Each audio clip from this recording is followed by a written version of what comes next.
Yeah, it would be poetic if they have to come together in order to separate. That would at least be something where you say, okay, yeah, I can see what you're doing. Another thing is the thing about Tim's parents, right?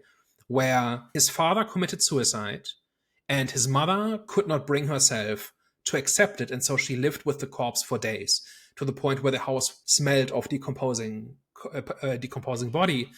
And Tim was basically walked in on that and was essentially traumatized for a long time. And that then is paralleled with the hiker couple, where they are beginning to merge and the husband kills himself.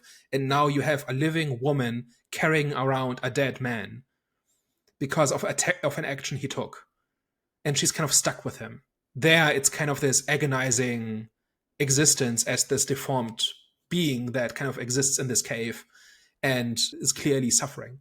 That looks like a metaphor, but don't ask me what it's about. And then we have a similar thing with the rats, where you have these rats who have died in the ceiling, and that is also spreading the same smell. And that is kind of what brings back the story of the parents who can't let go of each other, similar to how the rats can't let go of each other. And that leads to an unhealthy situation that is ultimately toxic, right? That's ultimately unhealthy. So there is symbolism going on here. I'm just not convinced that it really goes beyond the obvious symbolism. It seems like a piece.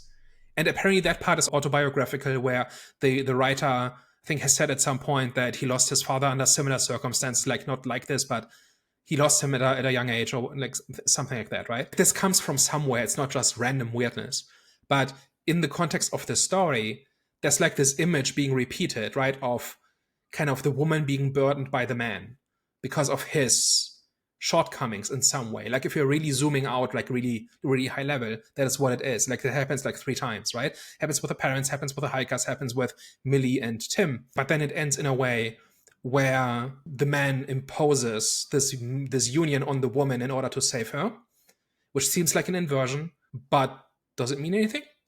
Like, is there actually a point being made, right? And I think in order to be really satisfying, to be really good, like a movie like this, kind of the pieces have to come together and have to kind of make a point at the end. And I think the point is what's missing. Like, as I was walking out of the theater, I kept wondering, okay, like, it's not like I hated watching this, but what was the point? Like, what was being said at the end? It's not really seen as a tragedy, right?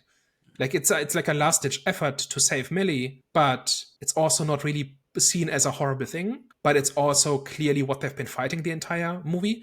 But outside of the need to, like, if Millie wasn't bleeding out and did not need saving in that way, I don't think they would have come to the place where they said, maybe we shouldn't fight this. Maybe we should become one. Maybe we are better together as one.